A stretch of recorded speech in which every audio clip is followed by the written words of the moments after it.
Tengan todos ustedes muy buenos días, muchachos. El día de hoy vamos a continuar con esta materia y vamos a hablar de un tema diferente. Seguimos hablando de microorganismos fitopatógenos, pero el día de hoy vamos a hablar de otro tipo de microorganismos que pertenecen a otro reino, etcétera, etcétera. Vamos a hablar de las bacterias fitopatógenas que atacan a forestales y atacan a cultivos. Le he denominado bacteriología vegetal porque vamos a hablar acerca de forestales y de cultivos agrícolas.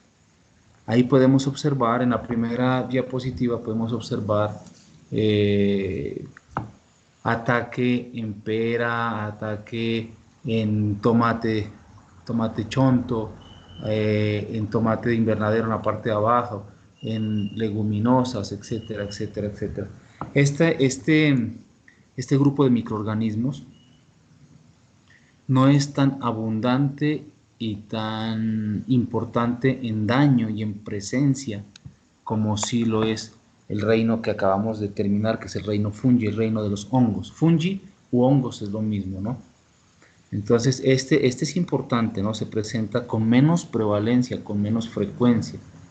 Hay unos cultivos que están asociados siempre a bacterias, como tomate tipo BIF en invernadero, que siempre va a estar asociado a una bacteria llamada Clavibacter michiganensis o especie michiganensis. Siempre va a estar asociado.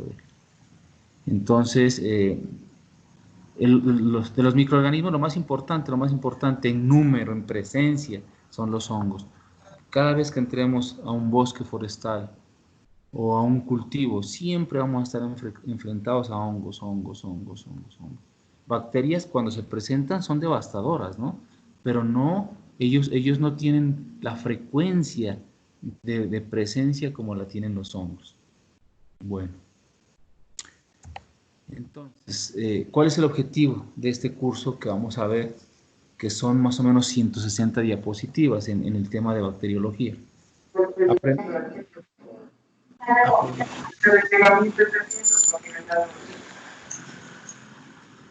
Aprender las principales características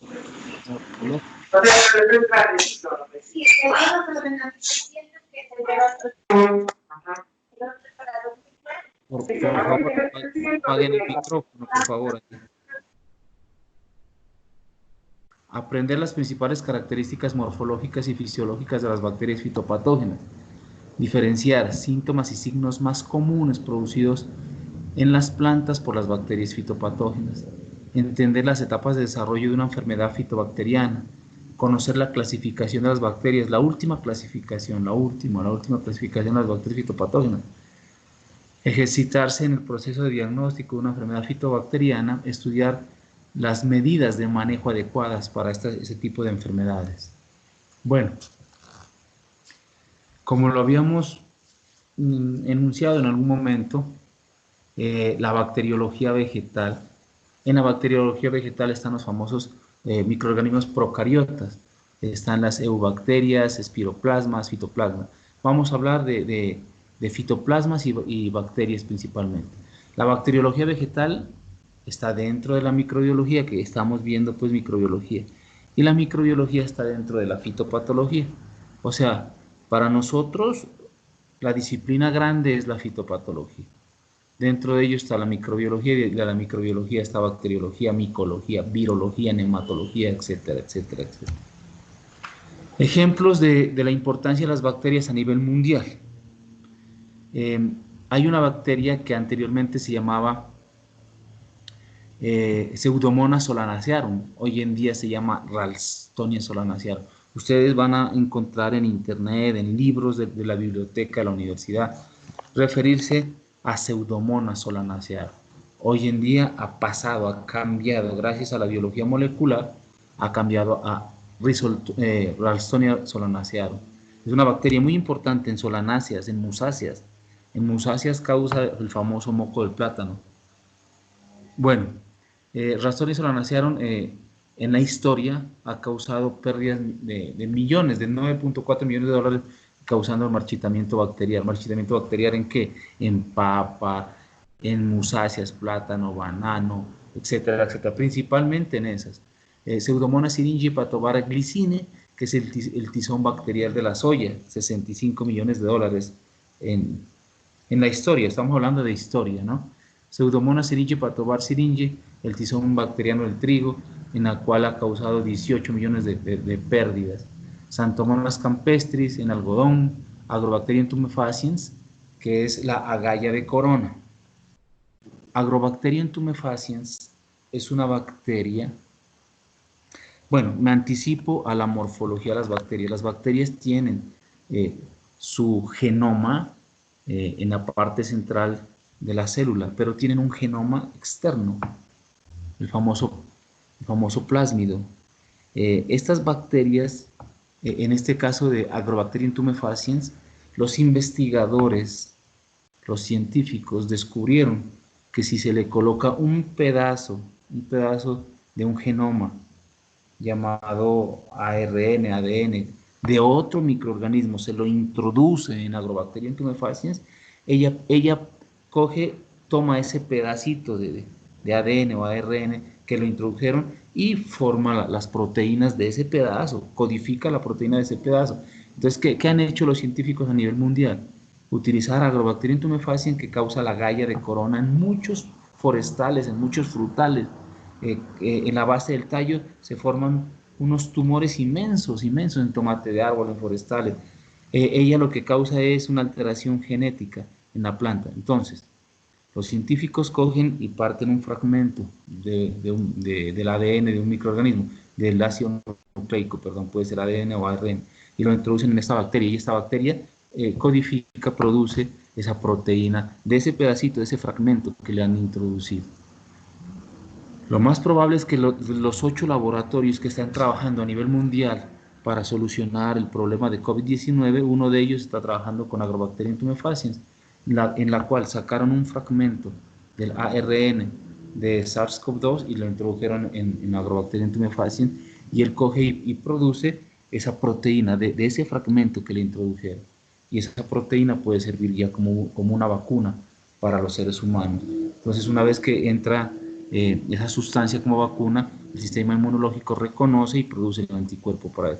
Esta Agrobacterium tumefaciens la utilizan en el CIAT, en el Centro Internacional de Agricultura Tropical en Cali, y en muchos laboratorios del mundo para poder hacer estos trabajos que les digo. Ese ha tenido el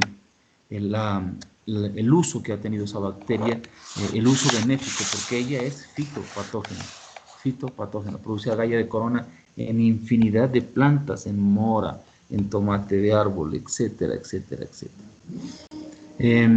Erwinia milobora, el tizón de fuego de la pera, el tizón de fuego del peral.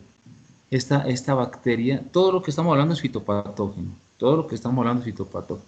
Pero entonces ya hice el ejemplo de Agrobacterium tumefaciens, un efecto benéfico.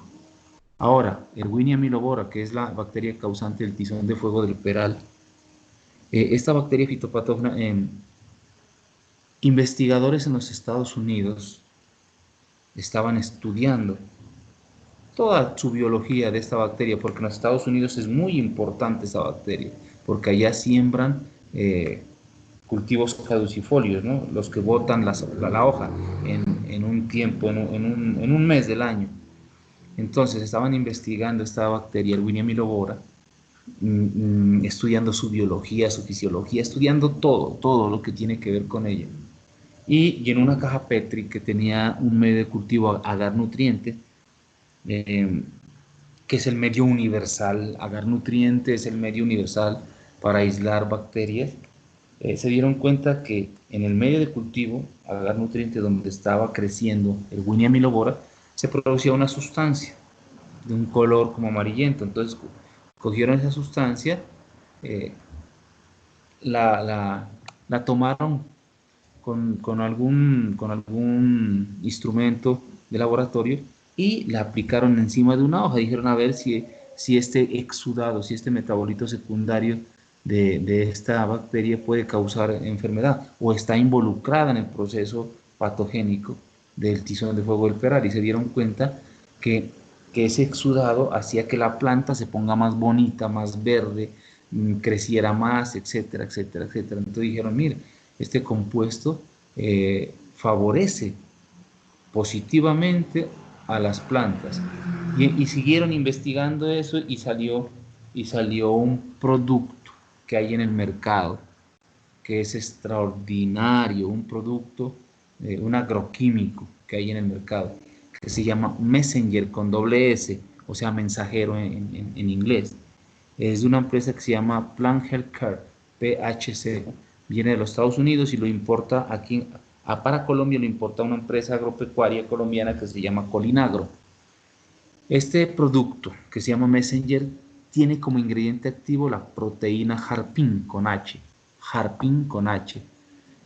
Ese fue el exudado que descubrieron que crecía en la caja Petri cuando estaba cultivado Erwinia milobora.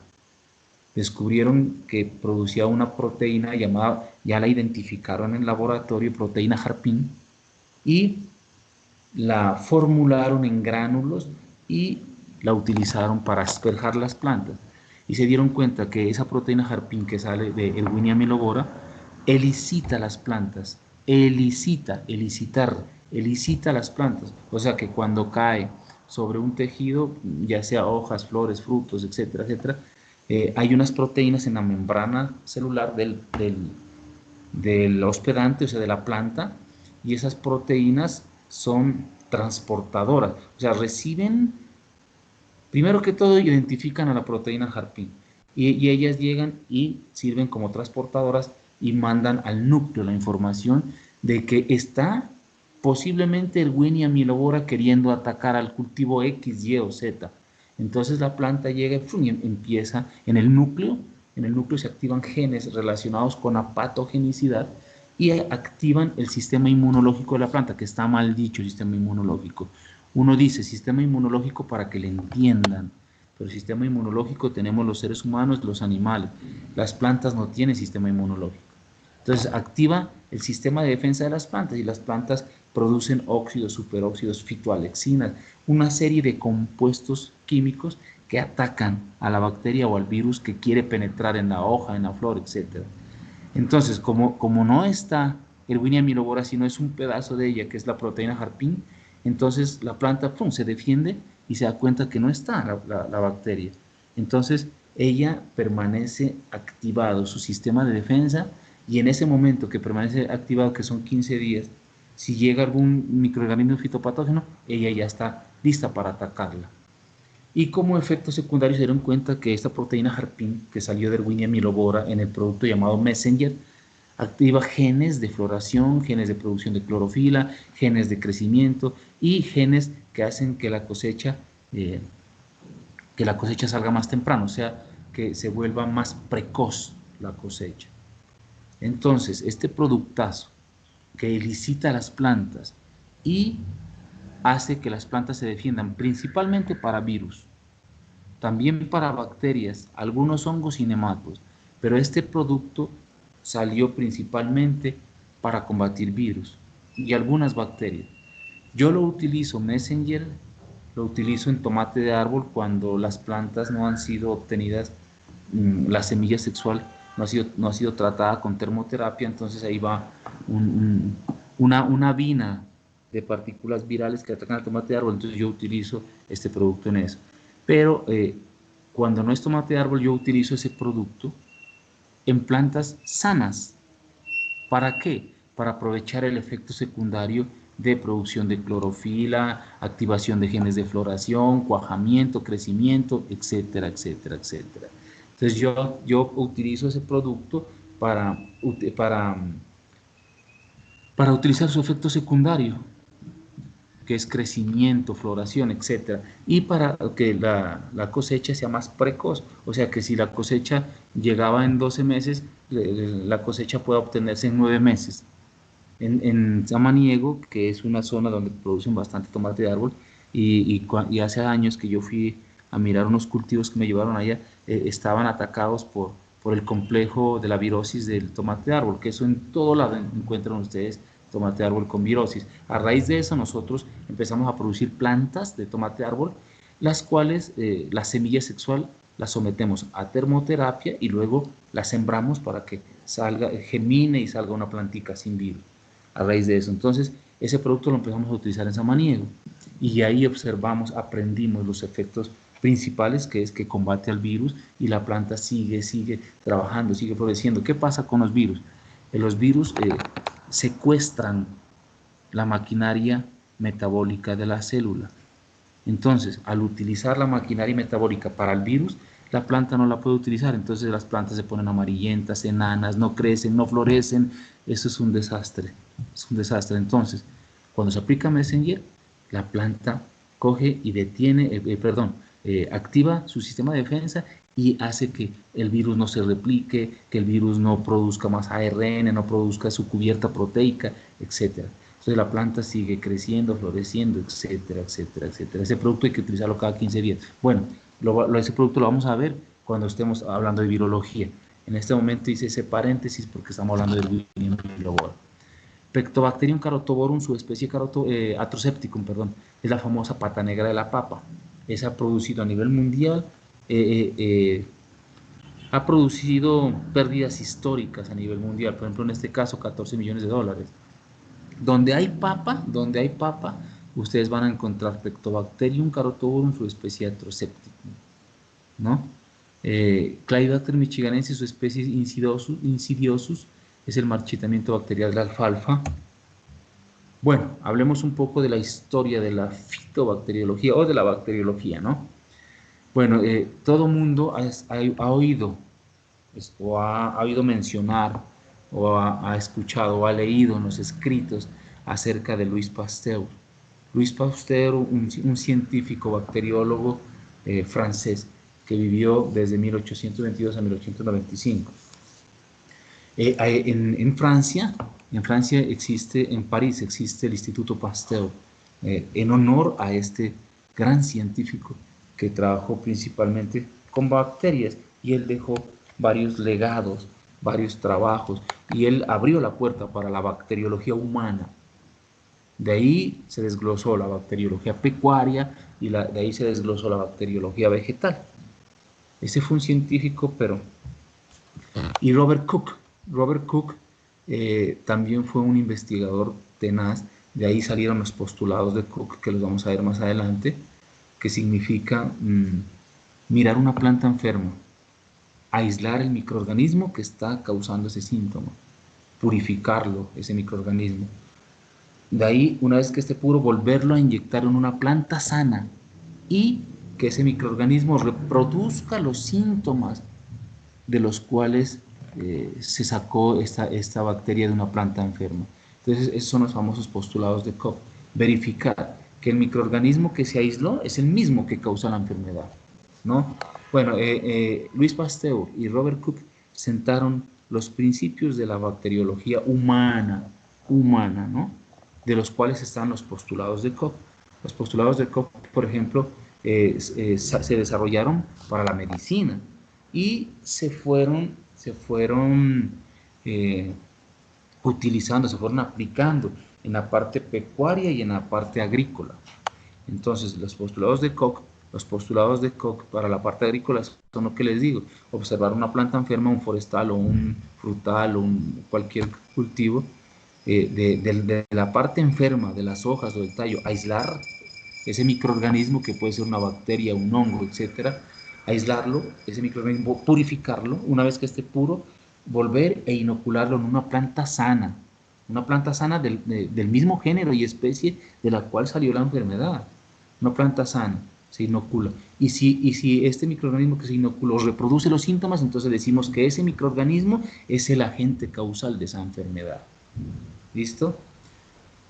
Robert Koch vivió de 1876 a 1878 y él sacó los famosos postulados de Koch que les acabo de decir, que les acabo de mencionar, y el uso del agar para poder utilizar en los laboratorios de microbiología, en los laboratorios de biología, el famoso agar, que es una sustancia que se utiliza para llenar las cajas Petri y poder hacer un medio de cultivo.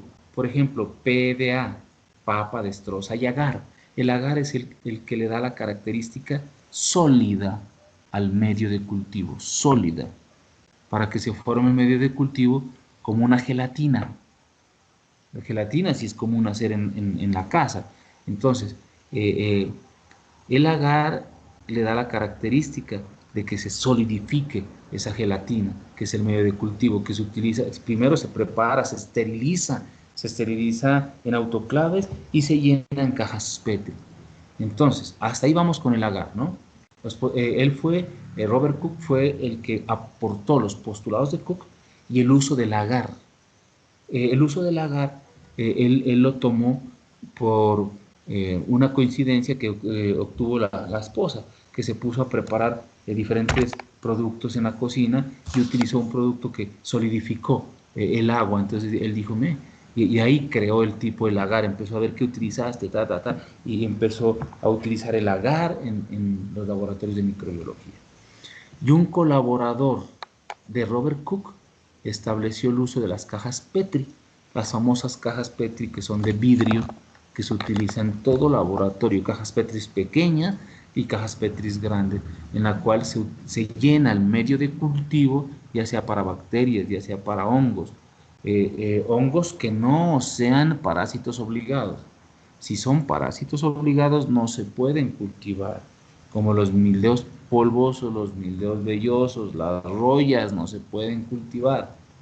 Y los virus son parásitos obligados, los virus no se pueden cultivar. ¿Qué quiere decir parásito obligado? Que ellos están obligados en vivir en una célula viva. Si la célula muere, el patógeno muere. Entonces, estas cajas Petri fueron un gran hallazgo y un gran aporte a la humanidad. El uso de las cajas Petri, que son de vidrio, que se esterilizan en autoclaves, luego se saca, se pone en medio de cultivo. Eso fue una contribución tremenda para la humanidad, el uso del agar y las cajas Petri. Burrill en 1838 encontró la bacteria del añublo del fuego del peral, o sea, Erwinia milobora, la que estamos hablando. Él fue el primero que la aisló, la descubrió, empezó a trabajarla y él fue el primero que habló de la bacteria del añublo del fuego del peral. Bueno, Christian Graham, estamos hablando de la historia, ¿no? De las personas que han contribuido. Este señor Burrill, él encontró la bacteria del añublo del fuego del peral, el Erwinia milobora. Christian Graham, en 1884, sentó los principios de la tinción de Gram en laboratorio para poder trabajar con bacterias, sean fitopatógenas o no. Existe el primer paso en laboratorio, que es teñir las bacterias. Teñir con colorantes para ver de qué color se tiñen, de rojo o de azul. Desde ahí empieza la primera clasificación que yo molesto tanto, que digo, para colocar en un cajón las unas y en un cajón las otras. Entonces, este señor Christian Graham sentó los principios de la tinción de Gram, en el cual dice hay que aplicar lactofenol con Lugol, safranina, etcétera, para ver cuáles se pinten de rojas y cuáles se pintan de azul. O sea, las rojas son Gram negativas y las azules son Gram positivas. Desde ahí comienza la gran clasificación, la gran separación de las bacterias, cuáles son rojas y cuáles son azules, gracias a la colaboración en 1884 de este señor Christian Graham. De ahí viene lo que es la famosa tinción de Graham. En todo laboratorio de microbiología, cuando uno trabaja con bacterias, lo primero que hace es la tinción de Graham. ¿Listo? Más adelante la vamos a ver. Este señor Erwin Smith, en 1890, es el fundador de la fitobacteriología, Smith. O sea, ya este señor se dedicó a trabajar las bacterias fitopatógenas, o sea, las bacterias que causan enfermedades en las plantas, ¿no? Entonces, este señor Erwin Smith, el fundador de la fitobacteriología. Esta pues la puse en verde porque antes de la pandemia era una pregunta obligatoria en los exámenes. ¿Cuál fue el fundador de la fitobacteriología? Bueno, el japonés Doi et al., o sea, et al. Con su equipo de trabajo, descubrieron los que anteriormente se llamaban micoplasmas, hoy en día se llaman fitoplasmas en el floema de las plantas. Los fitoplasmas, vamos a ver más adelante, que son microorganismos pleomórficos. Como no tienen pared celular, ellos toman diferentes formas.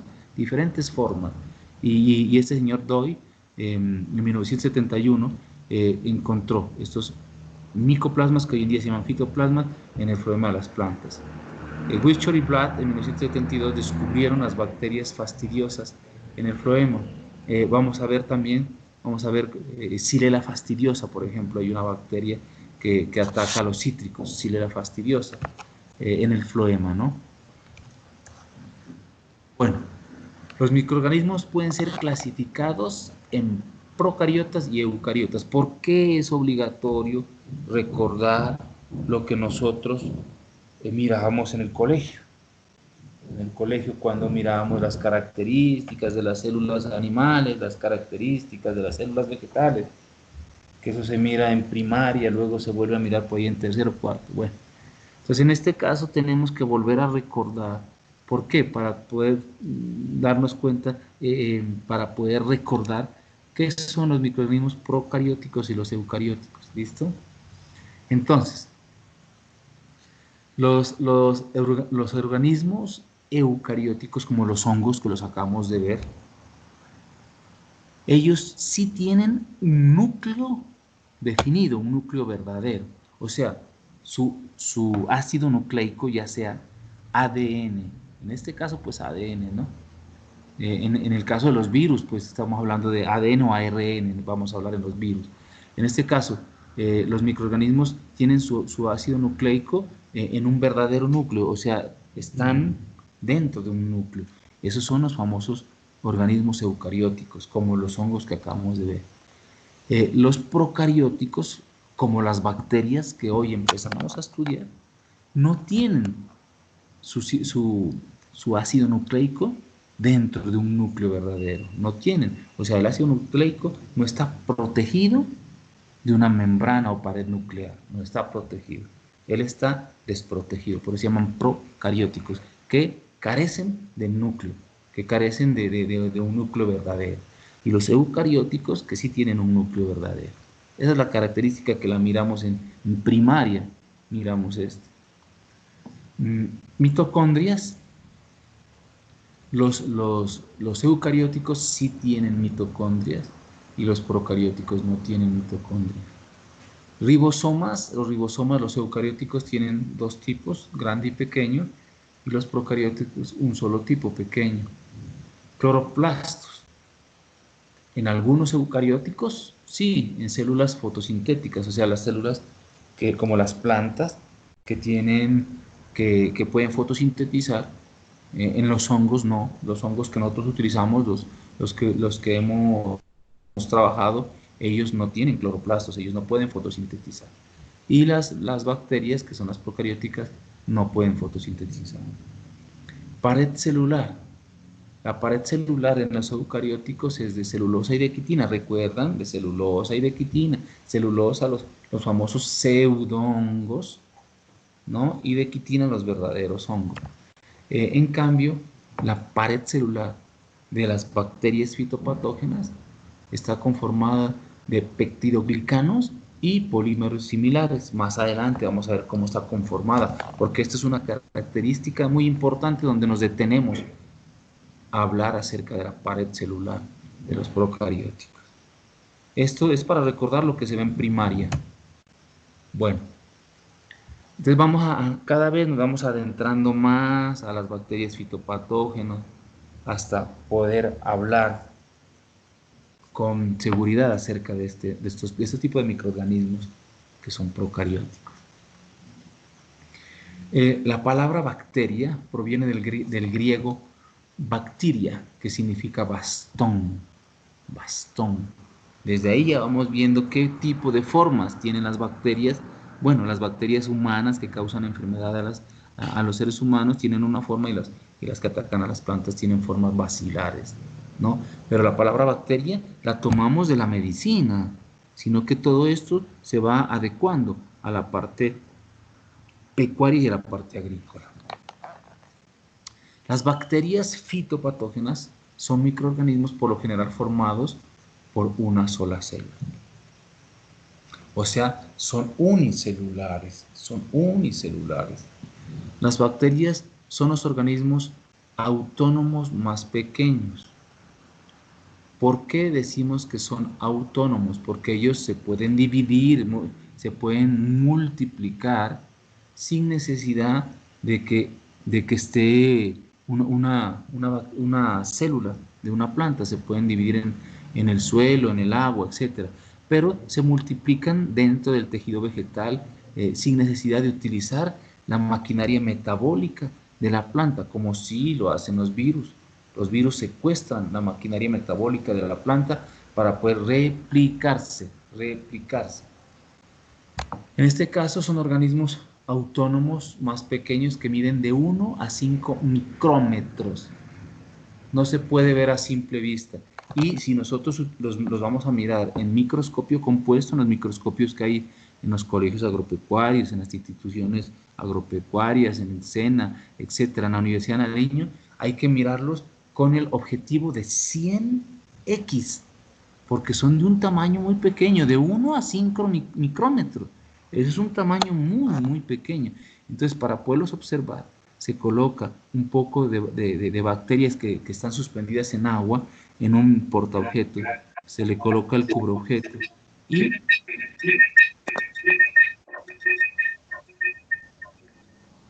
se le coloca el cubreobjeto y se utiliza el aceite para poderle colocar al objetivo de 100x y trabajamos con 100x porque son muy pequeñas las bacterias fitopatógenas, de 1 a 5 micrómetros, eso es una cosa muy pequeña.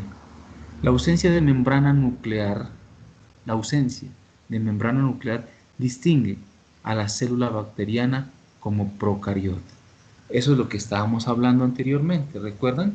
La ausencia de membrana nuclear distingue a la célula bacteriana como procariótica. O sea, su ácido nucleico no está protegido de una membrana nuclear o pared nuclear, como le quieran llamar. Se multiplican por división celular sencilla. Por lo general es por fisión binaria. Y una célula de estas, de célula bacteriana, cada 20-30 minutos tiene una fisión binaria. O sea que es una multiplicación aterradora. Son muy abundantes, se encuentran en todos los medios, se encuentran en el suelo, en el agua, sobre las hojas, sobre los tallos, etcétera, etcétera, etcétera. En la parte de abajo podemos ver una microfotografía de un microscopio electrónico, donde podemos ver los flagelos que salen de una parte de la célula. Y ahí ya podemos mirar qué forma tienen las células, las bacterias fitopatógenas, que tienen una forma de bacilo, o es como un rectángulo, con los bordes. Esa es una forma de bacilo. Las bacterias asociadas a las plantas pueden ser benéficas o patógenas.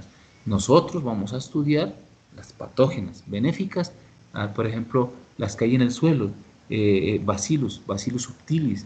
Bacillus subtilis es una bacteria benéfica que se utiliza para producir fungicidas, ya sea las células dentro de un litro o los metabolitos secundarios que ellas producen.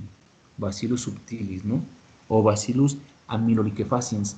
Eso se lo mira en farmacología.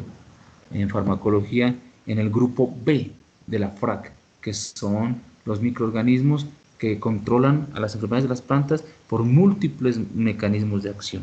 Eso lo enseño yo en farmacología vegetal. ¿Listo? Todas las superficies vegetales tienen bacterias sobre ellas, o sea, bacterias epifíticas o epífitas se llaman ellas, las que están sobre la superficie, o dentro de ellas endófitas. Por lo general, las que están dentro de ellas ya son fitopatógenas, ya están causando enfermedad, ya entraron y están causando lo que se llama una infección. Poblaciones grandes de bacterias se vuelven visibles en forma de agregados en medios líquidos, ¿no? Cuando hay un ataque en un forestal o en un cultivo agrícola y las condiciones ambientales son propicias para la bacteria, empieza a verse unos agregados líquidos que salen de las hojas, del tallo o de los frutos. Ahí uno ya sospecha que el agente causal de esa enfermedad probablemente puede ser una bacteria fitopatógena. Bueno, por ejemplo, los famosos biofilms. Los biofilms son los agregados bacterianos que se observan sobre el tejido vegetal en este caso, por ejemplo, una semilla. Esos biofilms son lo que se llaman los signos de la enfermedad. Los signos de la enfermedad, como mirábamos en los hongos, que es el micelio visible al ojo humano, o las conidias que están agrupadas y dan una coloración como una mota de algodón blanca, en el caso de los mildeos polvosos, o como una mota de algodón violácea en vez de las hojas, como los mildeos vellosos, o como una mota de algodón blanca en la base del tallo, como Sclerotium sepivorum o Sclerotina sclerotiorum, o como una mota de algodón en el envés, en el caso de Phytophthora infestans, etc. Entonces, en este caso, los biofilms son agregados bacterianos que en el centro de la diapositiva, en la parte inferior en el centro, está un agregado bacteriano que se obtiene en un medio de cultivo. Y en la parte izquierda podemos ver perdón un momento, por favor. Perdón un momento.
Bueno, entonces estábamos hablando de una suspensión viscosa.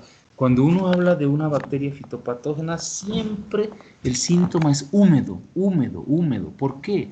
Porque las bacterias se agregan y forman algo como mucoso, como pegajoso. En la parte izquierda podemos ver unas semillas de frijol que tienen, perdón, que tienen como un crecimiento de color blanco, que esa es la reunión de las células bacterianas que son unicelulares.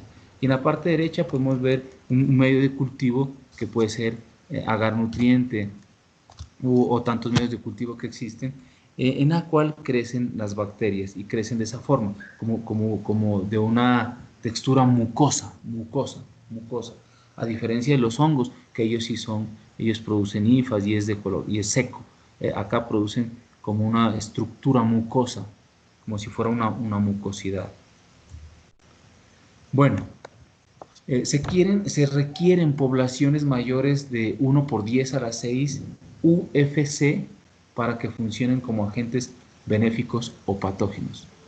¿Qué significa UFC? Cuando ustedes salgan como profesionales y vayan a enfrentar un problema fitopatogénico en un forestal o en un cultivo agrícola, y ustedes tengan un fungicida de origen biológico, que tenga bacterias benéficas dentro de él, le va a decir, este fungicida está conformado, por ejemplo, de, de Streptomyces, de Streptomyces sp, y tiene, y su ingrediente activo está conformado por 1 por 10 a la 9 UFC, unidades formadoras de colonia. Yo siempre hago énfasis en esto, unidades formadoras de colonia. Y cuando uno pasa a otros semestres y va a ver fitopatología o va a ver farmacología, ¿qué significa UFC? Le preguntan a uno.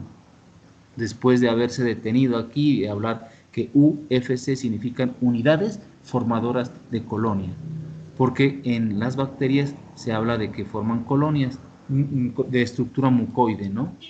Entonces, ¿qué significa 1 por 10 a la 6? ¿Qué significa? 1 por 10 a la 6 significa 1.000.000 de unidades formadoras de colonia. 1.000.000 de células bacterianas se requieren para que funcione como agente benéfico o patogénico. Si ustedes miran en fungicidas, pues ya les voy a dar nombres de fungicidas biológicos.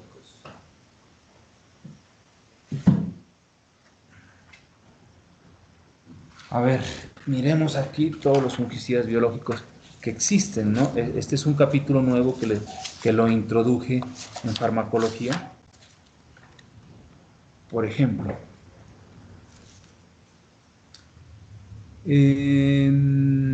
Bacillus. Bacillus subtilis, por ejemplo, Bacillus subtilis, está un producto que se llama Rhapsody, que tiene como ingrediente activo a la bacteria benéfica llamado Bacillus subtilis strain QST 703. ¿Qué significa strain? Strain significa aislamiento, QST 713. Hay otra que se llama Bacillus subtilis strain FZB24, que se llama Taegro el producto. Y ellos por lo general tienen 1 por 10 a la 9. ¿Qué significa? 100 millones de células bacterianas por libra o por kilo, etcétera, etcétera, etcétera. Unidades formadoras de colonia. Así van a encontrar ustedes a los fungicidas de cuarta generación que están en este momento, ¿no? Este es un nuevo capítulo que he metido en este momento, que también estoy dictando farmacología. Es un nuevo capítulo que estamos trabajando, ¿no? Bueno, la morfología de las bacterias son bacterias esféricas que se llaman los famosos cocos, las bacterias como varillas. En este caso está bien rectangular, ¿no? Para poderla entender. Este es un bacilo. Y las bacterias que son como espiral, que son los famosos espirilos. Estos tres tipos de formas tienen las bacterias. Los cocos y los espirilos por lo general atacan a los seres humanos. Y las que están en el centro, que son los bacilos, que me voy a retroceder. Aquí está pues muy esquemáticamente. Voy a retroceder. Este es un bacilo. Este es un bacilo que tiene una forma rectangular, pero no tan cuadrado sus bordes. Este es un bacilo. Este es un bacilo el que está en la parte central. Estos son, las que están en el centro, los bacilos, son la mayoría en un 95% de bacterias fitopatógenas, ¿no? Y de las bacterias benéficas, ¿no? De las bacterias benéficas también, como la que les acabo de nombrar, por ejemplo, Bacillus. De ahí viene la palabra Bacillus, ¿no? Bacillus subtilis, strain F727, strain B747, strain MBI600, o sea, productos fungicidas hay a la lata. El uno se llama Rhapsody de Bayer, Taegro, Subtiles, doble níquel, Stargos, Amplitud, etcétera, etcétera. Hay otros fungicidas benéficos de otro género, Pseudomonas, Pseudomonas chlororhapis, strain AFS009, que se llama Howler. Hay otro que es Streptomyces glyceobiride, strain K61.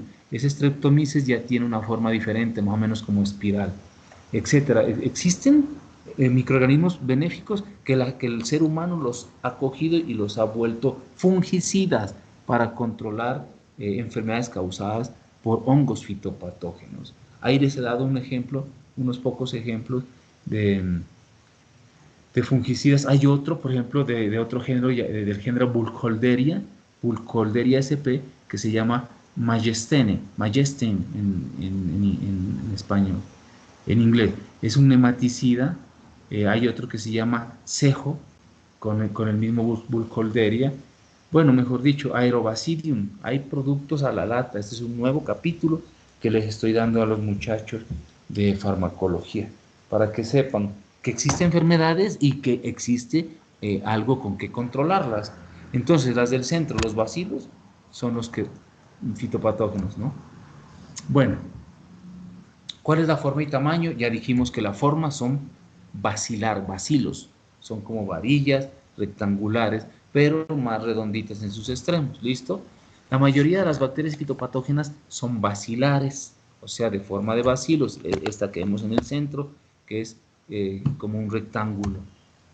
Y se dividen por fisión binaria. ¿Qué significa fisión binaria? Es una forma muy rudimentaria que tiene de dividirse las células, en las cuales en el centro se forma una división, se envagina, o sea, se entra y ¡pum!, hay una división de la célula con todo su contenido, ¿no? Con su contenido de ácido nucleico, etcétera, etcétera, etcétera. Tamaño, habíamos dicho que era de 1 a 5 micrómetros, ¿no?, de largo por 0.5 a 1 micrómetros de ancho. O sea que estos microorganismos son muy pequeños, son muy pequeños.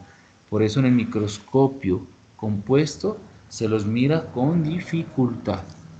De 1 a 5 micrómetros de largo por 0.5 a 1 micrómetros de ancho. Es pequeño. Streptomyces, por ejemplo, el Streptomyces que yo les decía, que está como fungicida, Streptomyces griseovirides y Streptomyces lidicus. Ellos son bacterias benéficas, pero Streptomyces scabies es una bacteria que causa la roña en el tubérculo de papa. En el tubérculo de papa ya es una bacteria fitopatógena, ¿no? Streptomyces forma un micelio ramificado de 0.5 a 2 micrómetros y cadenas de esporas. Streptomyces forma, siendo bacteria, forma esporas o endoconidias que le llaman, las cuales utilizan los científicos para formular los fungicidas cuando son bacterias benéficas, por ejemplo, la especie Chlororhaphids y la especie Glyceovirides, ¿no? Streptomyces scabies es una bacteria fitopatógena que ataca al tubérculo papa. Los micoplasmas son pleomórficos, o sea, ¿qué quiere decir? Que no tienen pared celular. Ellos toman diferentes formas, Ellos, por ejemplo, como las bacterias tienen pared celular, siempre van a tener esa forma de bacilo, las fitopatógenas, los cocos en los seres humanos y los espirilos en seres humanos. Estas son pleomórficas que miden de 0.3 a 2 micrómetros, supremamente pequeños. Y los espiroplasmas, que son estos espirilos, los espiroplasmas, que son como los espirilos, son helicoidales, que miden de 2 a 4 micrómetros de largo por 0.12 de ancho, o sea que son supremamente pequeños. O sea, esto es muy difícil de mirar con un microscopio compuesto.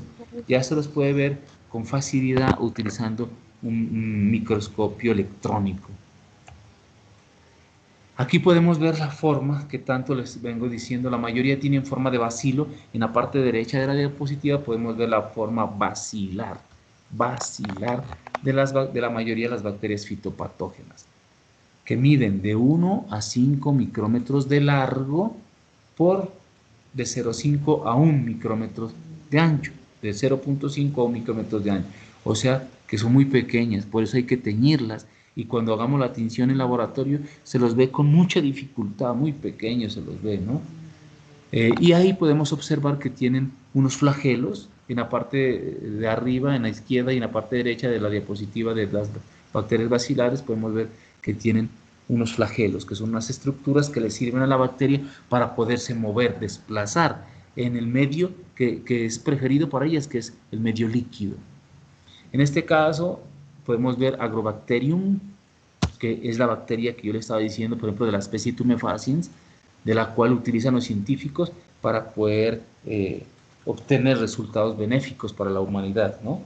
Erwinia, que ya miramos, por ejemplo, Erwinia mirovora, que causa el tizón de fuego del peral, pseudomonas, hay especies las que quieran, y santomonas. Ahí falta también Ralstonia, que es unas especies de pseudomonas, específicamente Solanacearum, que pasaron a formar el género Ralstonia solanacearum. La mayoría de ellas tienen esta forma basilar. Y veníamos hablando de Streptomyces scabies, que causa la roña de la papa, Streptomyces scabies, y los fungicidas que les acabo de nombrar, Streptomyces griseovirides y Streptomyces lidicus, que son bacterias benéficas que se utilizan para formar el fungicida llamado Actinobacter en español y Mycostop en español. ¿Listo? En este caso, Streptomyces scabies es un agente patogénico de la papa, y así se observan los filamentos de Streptomyces. La mayoría son bacilares, de 1 a 5 micrómetros de largo por 0.5 micrómetros de ancho. Son muy pequeñas, ¿no? Bueno, ahora entramos a una parte que es muy fundamental en la fitobacteriología, que es la estructura de la envoltura celular. ¿Por qué nos detenemos aquí?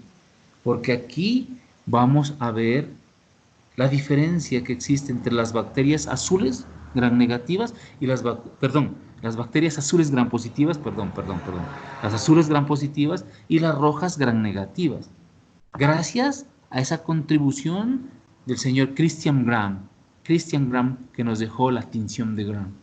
Entonces vamos a ver por qué se tiñen unas de rojo y por qué se tiñen unas de azul, que es la primera clasificación que tenemos frente a las bacterias. ¿Cuáles son rojas y cuáles son azules? ¿Listo? Entonces, de acuerdo a la característica de la envoltura, es que tenemos bacterias gram negativas que son rojas y gram positivas que son azules. Bueno, las bacterias gram negativas tienen membrana celular, o sea, de adentro hacia afuera. Estamos hablando de adentro hacia afuera. Membrana celular. Después de la membrana celular existe un espacio que se llama el periplasma. Luego sigue la pared celular. Luego sigue la membrana externa. Y después de la membrana externa tenemos una cápsula. Esta es la estructura de la envoltura de las bacterias gram negativas, de las que se tiñen de rojo. Y las gram positivas tienen membrana celular de adentro hacia afuera. Tienen membrana celular, al igual que las gram negativas, membrana celular. Tienen pared celular y cápsula. O sea, que las bacterias gram negativas no tienen periplasma y no tienen membrana externa. Esa es la diferencia entre las gram positivas y las gram negativas. Entonces, de adentro hacia afuera, membrana celular, pared celular y cápsula. Eso es lo que tienen: membrana celular, pared celular y cápsula, ¿no? Esas son las famosas bacterias gram positivas. En cambio, las bacterias gram negativas tienen más componentes: membrana celular, el famoso periplasma, pared celular, membrana externa y cápsula. Entonces, aquí en la parte inferior izquierda podemos observar la estructura de la envoltura celular. Primero que todo, aquí hagamos un repaso de lo que se estudia en primaria, en biología de primaria. Entonces, este es un esquema de una bacteria. En este caso particular es una bacteria fitopatógena. ¿Listo? Entonces, miremos, adelantémonos a toda su estructura, aprovechemos que estamos hablando de la envoltura celular, aprovechemos para ver toda la estructura. ¿Listo?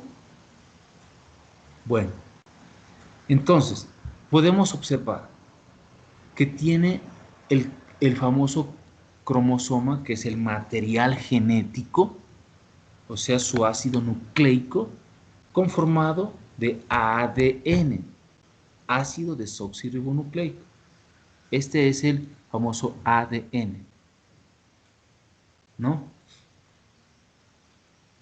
Está en la parte central y podemos observar que no tiene membrana nuclear. No tiene membrana nuclear. Ácido desoxirribonucleico, ¿no? ADN, ácido desoxirribonucleico. Entonces, este ADN tiene una forma como de 8 y no está cubierto, no está protegido por una membrana nuclear. ¿Listo? Es lo primero. Esa es la característica que les da el nombre de procariótico. Procariótico. Tiene su cromosoma o su ácido nucleico, su ADN, no está protegido por una membrana nuclear. Listo. Podemos observar que está el citoplasma, que es el líquido interno, o el líquido de la sopa que contiene todos los plátanos, las papas, etcétera, que es el líquido que contiene al cromosoma, contiene al material de reserva, contiene el plásmido, contiene todos los instrumentos. Bueno, entonces, el cromosoma es el ácido nucleico central, que está en la parte central, pero no está recubierto de una membrana nuclear. Ahora, si seguimos hablando de material nuclear, o sea, de su ácido nucleico, en la parte de abajo podemos ver un 8 pequeñito, en la parte de abajo, que es el famoso plásmido, es el famoso plásmido, que es el material nuclear extra que tiene, el material de ácido nucleico, el material de ácido nucleico extra que tienen las bacterias, aparte de su cromosoma central, de su ácido nucleico central, tiene un ácido nucleico extra que se llama plásmido, que le da la característica de ser resistente, de crear resistencia cuando nosotros utilizamos antibióticos, y hablamos de los seres humanos, la parte pecuaria, o si hablamos de las bacterias fitopatógenas, tanto utilizar bactericidas, llega el plásmido y eh, eh, crea resistencia, saca vías metabólicas para poder saltar ese obstáculo que le están poniendo llamado un bactericida. ¿Listo? Entonces, tiene su cromosoma que es su ácido nucleico, ADN, y tiene un ADN extra, que se llama plásmido. ¿Listo? Que se llama el plásmido. Ahora, tenemos en la parte superior como un churito que es el famoso mesosoma, que vamos a ver más adelante para qué sirve el mesosoma, que por ahí salen todos, la excreción celular, todo lo que no le sirve, ¿no? El mesosoma. Tenemos el material de reserva, tenemos el citoplasma, tenemos los famosos ribosomas que se utilizan en la división celular. ¿Recuerdan ustedes los ribosomas? Internamente, ¿qué más tenemos? Bueno, listo. En la parte de atrás vemos un flagelo, que es el flagelo que le sirve para moverse, que le da movilidad a las células bacterianas. Puede tener un flagelo, pueden ser varios flagelos, puede tener un flagelo en un lado, en el otro lado, o flagelo alrededor de la célula bacteriana, que vamos a ver que se llama un flagelo perítrico. Ya vamos a ver monótrico, perítrico, anfótrico, etcétera, etcétera, etcétera. Vamos a ver más adelante la característica de los flagelos. ¿Listo? Tenemos un cuerpo basal, que es el que le da el soporte al flagelo. El flagelo no se mueve. Ustedes visualicen en su cerebro cuando uno mueve una soga, que la mueve así, hacia arriba y hacia abajo, y tiene como forma de culebra. Así no se mueve el flagelo. El flagelo tiene un movimiento rotatorio, tiene un movimiento que rota, rotatorio, como si fuera una máquina que está dando vuelta. Así se mueve el flagelo. ¿Listo? Entonces tenemos Ribosomas. Bueno, tenemos otro que es el pili, el plásmido ya lo vimos. El pili, vamos a ver más adelante qué hace el pili. Bueno, ahora vamos a ver lo que miramos acá. Perdón. Ahora vamos a ver lo que miramos aquí, que es la membrana celular, el periplasma, la pared celular, membrana externa y la cápsula. Entonces, comencemos de adentro hacia afuera. Membrana celular. Entonces, la membrana celular está al lado de donde dice cromosoma. La membrana celular es la primera membrana, la primera envoltura que tiene la célula de adentro hacia afuera. De adentro hacia afuera. Y por lo general está conformada por fosfolípidos. Nosotros sabemos que las membranas celulares de hongos, bacterias, de células vegetales están conformadas por fosfolípidos, Entonces, tenemos de adentro hacia afuera la membrana celular. Luego sigue el periplasma. El periplasma, si ustedes se dan cuenta, dice cell membrane. De la membrana celular sigue un espacio en blanco, un espacio vacío que da la vuelta a la célula bacteriana. Ese es el periplasma. Es un espacio que está entre la membrana celular y la pared celular. Es un espacio vacío. ¿Listo? Entonces, está la membrana celular, está el periplasma, que es un espacio vacío, y luego sigue una tercera membrana, que es la pared celular. Cell wall, la pared celular. Entonces, membrana celular, periplasma, que es el espacio blanco, luego sigue esa membrana que es más oscura. Se dan ustedes cuenta que es un anillo más oscuro, y en la parte de abajo dice cell wall, la pared celular. Membrana celular, periplasma, pared celular. Ahora sigue la membrana externa que es como unas bolitas que miramos que están una bolita tras otra, que dice outer membrana, es la membrana externa, y al final sigue la famosa cápsula, que está en la parte baja, que dice cápsule, al lado de Fimbriae o pili. Esa es la conformación de una bacteria gram negativa. Entonces, una bacteria gram positiva solamente tendría membrana celular, pared celular ya no existiría. O sea, membrana celular pasaríamos a pared celular y a la cápsula, ¿no? Y a la cápsula.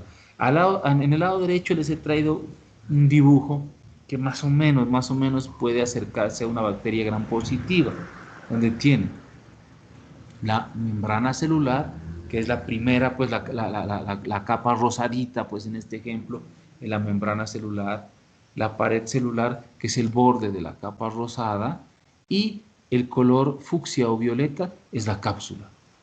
Ahí más o menos, pues como para acercarnos a un entendimiento de una bacteria gram positiva. Ahí podemos mirar que tiene su cromosoma, que es el ADN, en inglés el DNA, el ADN, tiene el citoplasma, tiene, bueno, la membrana plasmática, ya dijimos que era la membrana plasmática, la cápsula y la pared celular. Ahí está caracterizada una bacteria gram positiva. Recordemos, membrana celular, está la pared celular, cell wall, la pared celular, y la membrana, la cápsula, la parte externa. Tiene sus ribosomas, tiene su citoplasma y tiene su ADN en la parte central. Y tiene un flagelo inmenso que está adherido al cuerpo basal y que tiene movimiento rotatorio, no es ondulatorio, no, es rotatorio. Esta es la característica entre una bacteria gram positiva y una bacteria azul y una bacteria gram negativa roja. Al lado izquierdo gram negativa y al lado derecho gram positiva. La gram negativa tiene dos estructuras más, periplasma y membrana externa. A diferencia de la gram positiva, que tiene membrana celular, pared y cápsula. Bueno, entonces, como les habíamos dicho, de adentro hacia afuera está la membrana celular, periplasma, pared celular, membrana externa y cápsula. Entonces, la membrana celular en todos los microorganismos está formada por una capa doble de proteínas y de fosfolípidos. Una capa doble de proteínas y de fosfolípidos. ¿Por qué proteínas? Porque hay unas proteínas que son las receptoras y las transportadoras de las señales. Por ejemplo, hablemos de una célula vegetal. La pared, la membrana celular está compuesta por proteínas y fosfolípidos. Las proteínas reciben la información de que está atacándole un hongo, una bacteria, y transportan esa información, ¿no? Toda membrana celular está compuesta por proteínas y por fosfolípidos, ¿no? La membrana celular. Contiene varias enzimas, ¿no? O sea, contiene unas proteínas especializadas que se llaman enzimas. Esas enzimas le sirven para poder atacar a los, a las plantas. En este caso, he hecho este dibujo y esas rayitas que están negras de arriba hacia abajo, he querido demostrar que es una proteína, y los fosfolípidos son los que están hacia arriba, que tienen cabeza azul, y hacia abajo cabeza azul. Fosfolípidos, ¿no? O sea, el lípido es el palito y el fósforo es la parte gruesa, ¿no? Los fosfolípidos, que tiene doble capa de fosfolípidos hacia arriba y hacia abajo, ¿no? Esta es la estructura que más o menos les he querido dibujar de una membrana celular. Bueno, las membranas celulares contienen varias enzimas para el metabolismo de producción de energía. También les sirve esas enzimas para el metabolismo de producción de energía. Bueno, no voy a profundizar tanto aquí, ¿no? Tiene citocromos, tiene citocromo oxidasa, deshidrogenasas, ATPasas, proteína sintetasa, hipermeasas, ¿no? Todas estas enzimas, por ejemplo, citocromo oxidasas y proteínas sintetasas, le sirven para sintetizar compuestos que le sirven para la célula. Por ejemplo, y las permeasas sirven para qué? Para poder sacar el contenido que no sirve dentro de la célula, ¿no? Juegan un papel, un importante papel en la respiración, transporte activo, rotación flagelar, segregación de material nuclear y división celular. O sea, segregación de material nuclear, ¿qué quiere decir? Que sacan los desechos celulares, los desechos de la célula los sacan estas enzimas. Juegan un papel importante en la respiración, y hay un transporte activo, transporte hacia adentro, transportan ¿qué? Alimentos, nutrientes que requiere la célula. Y esos nutrientes, ¿de dónde los obtienen? De las células vegetales que están atacando, como las glucosas, como nitrógeno, fósforo, potasio, calcio, como carbohidratos, etc. Entonces sirven como transporte activo hacia adentro para poder alimentarse, ¿no? Bueno, en Clavibacter y Streptomyces, Clavibacter michiganensis y Streptomyces, una parte de la membrana celular se invagina dentro del citoplasma y forma los famosos mesosomas. Estos están asociados con la respiración. Los mesosomas están asociados con la respiración y lo que les decía, división celular y secreción de enzimas hidrolíticas, o sea, las enzimas que degradan, que causan hidrólisis, que causan pudrición, degradan la pared celular de los vegetales. ¿Listo? En el caso de Clavibacter y Streptomyces, por ejemplo, Clavibacter michiganensis, su especie michiganensis, y Streptomyces scabies, ¿no? Estamos hablando.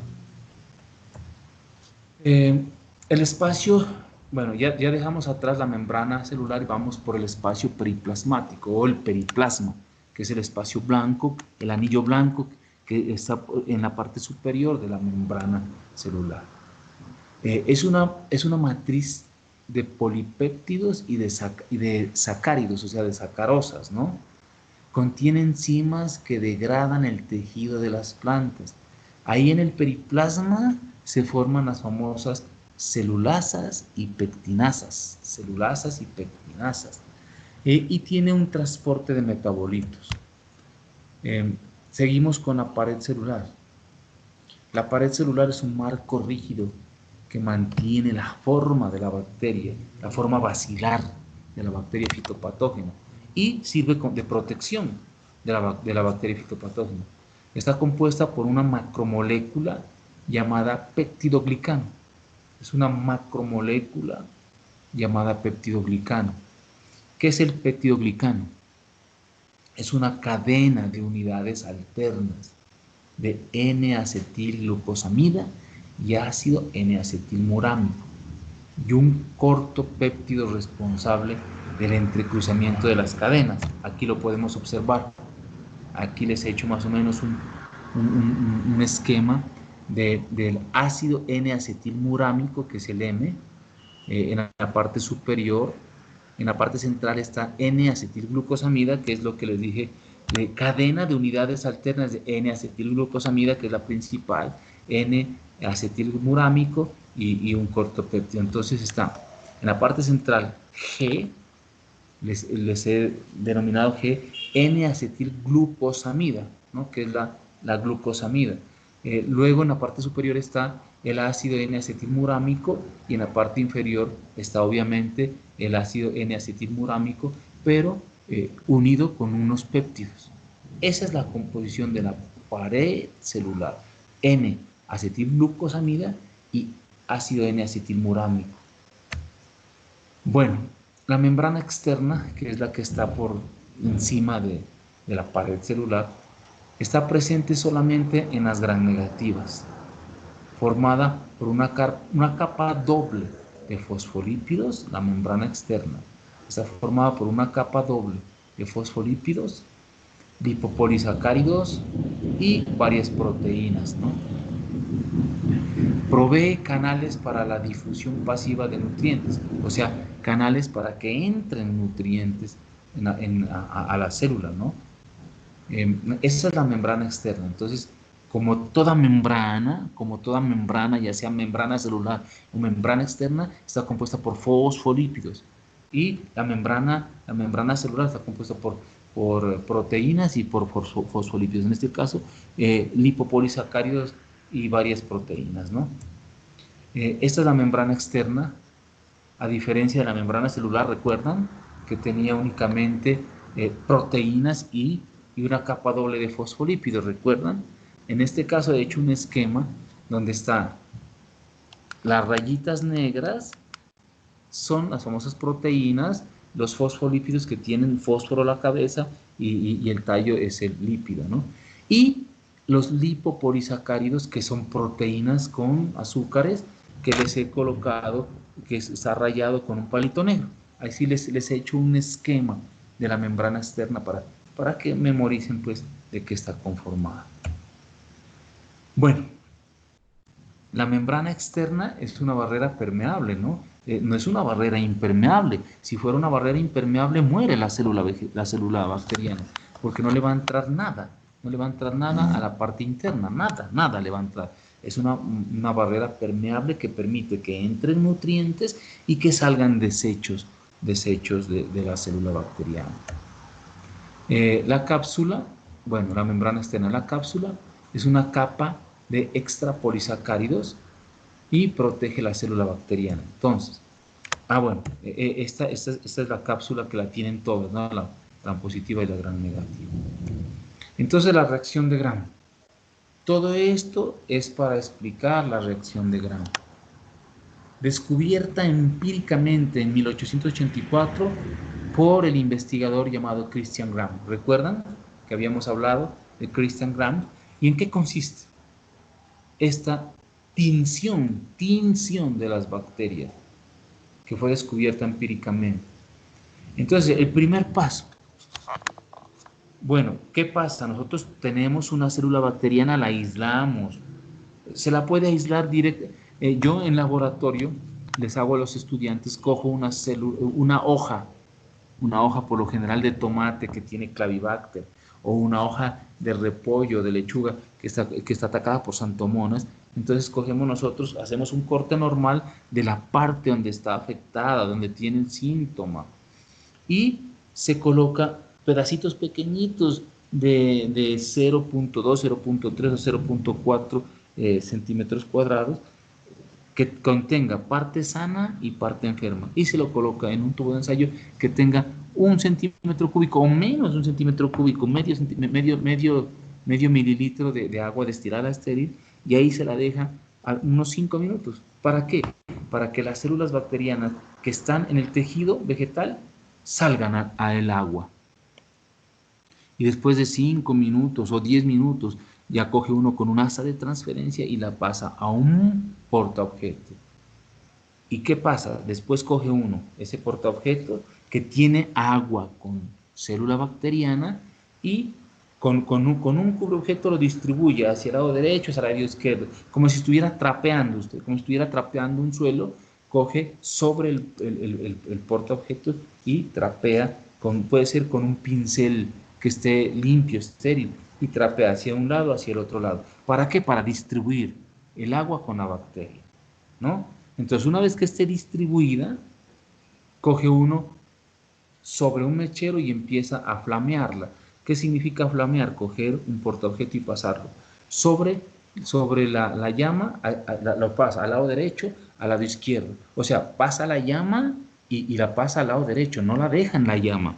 No, no, no, no. Aquí está la llama y pasamos nomás, ¡pum! Y pasa al lado derecho. O sea, que pasa sobre la llama, pero la quitamos y pasamos al lado derecho y que no esté sobre la llama. Luego pasa al lado izquierdo y pasa sobre la llama y la sacamos al lado izquierdo. Luego al lado derecho pasa sobre la llama y el portaobjeto lo sacamos al